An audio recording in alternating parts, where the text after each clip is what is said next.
Good evening. Good evening. So, I was just blown away by the way she carried herself.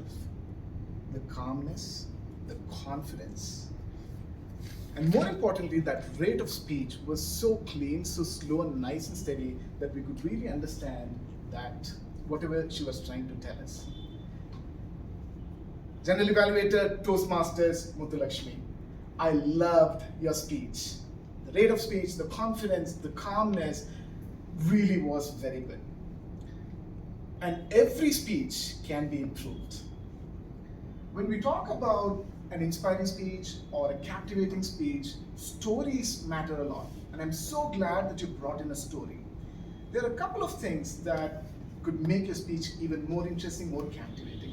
Number one, when we talk about stories, the stories become very powerful when the conflict is more powerful. You had the context, you had the conflict, you had a conclusion, which is great. But the more powerful the conflict, the more powerful will be your story. So what do I mean by that?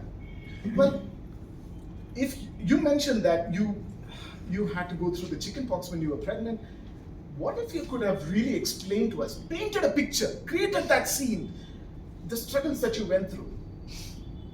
We could have emotionally connected with that. And then, if you had come up with a conclusion, everything went well, eventually it all ended well, that would have made your story even more interesting, more captivating. So point number one, add more conflicts so that we can emotionally connect with that, number one. Number two, you can make your stories even more captivating by adding a little role play, right? When the people around you were not compassionate, they were complaining of the situation, what if you did like a role play? How people did that, and how you felt, how your heart sunk, how you were in tears. We would have loved to see that.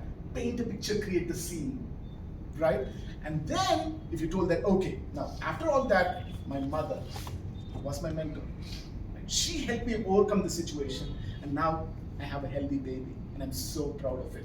Suddenly, the focus turns to your mother, who's your mentor, which is the hero of the story in this case. Okay? So, great calmness, rate of speech, wonderful. Okay? The things that you could improve, like I said, add role plays, yeah? And of course, make your conflicts even more stronger so that your story becomes more powerful. I'd love to hear more from you. 3 M's, mentorship, motherhood, Muthulakshmi, salute to you. Thank you very much.